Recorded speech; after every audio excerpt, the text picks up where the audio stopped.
कृपया ध्यान दीजिए, यात्रा का दौरान कोई संदिग्ध सामान पर या किसी अपील पर आपका नजर आने से उसका सूचना तुरंत आजीविका जीआरपी को मिले, अन्यथा उसका सूचना 49 हेल्पलाइन नंबर पर दे सकते हैं। दूसरा, सामान को जैसा पदार्थ हो सकता है। धन्यवाद।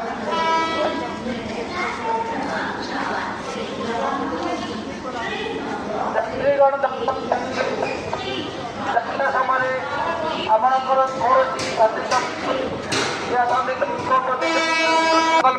ନିଜର ଆଖପାଖ ଅଞ୍ଚଳ ଉପରେ ନଜର ରଖନ୍ତୁ।